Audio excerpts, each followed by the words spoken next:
Morning, this is Scott from the Living History School. So today I took you up to where they had logged about a month ago.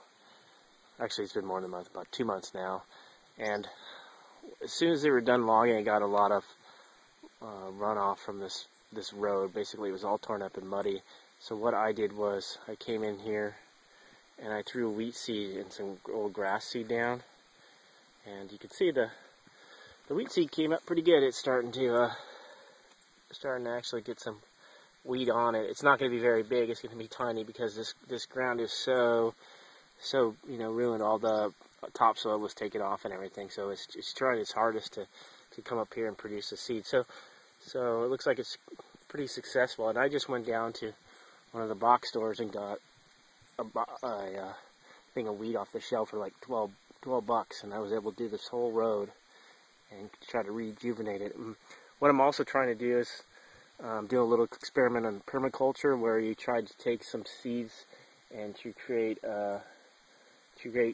vegetables that kind of grow naturally on their own. It's just kind of an experiment. So I threw some bean seeds up in, or some beans up in here too, and they're just starting to come up too. And I don't think they'll ever produce, but my goal is to try to make what's called a food forest. And a food forest is recreating nature, but using plants that are edible. So you have like an upper canopy of, like, say, nut trees, and then like a shrub canopy, a shrub layer, like kind of halfway in between, maybe with like huckleberries or some natural berries, and then a third layer, kind of a ground layer with wildflowers and vegetables, and then some kind of vines. And that just creates its own little climate where everything should be able to sustain itself on its own. And this has been done in places like up in the Austrian Alps. There's a guy by the name of Permaculture on YouTube who's done this, and I'd like to try to recreate that here by making lots of ponds and things that would create the environments conducive to growing food. So up here, looks like some more beans have come up over here.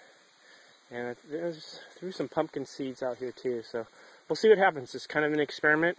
The goal is to be able to come up and just walk around and harvest what I need to harvest, and kind of help out nature, but be able to harvest the food naturally, not spend a whole lot of time, cultivating things.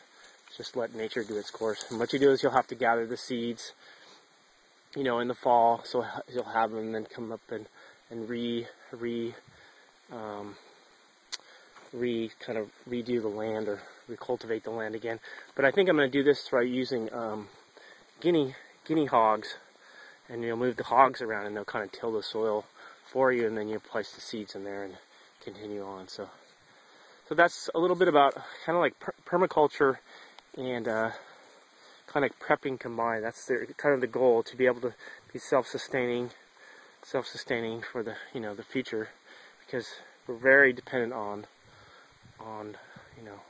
gas and other stuff to produce our foods. It's come from a long ways away. So trying to get back to the pioneer style, where you're producing all your own food.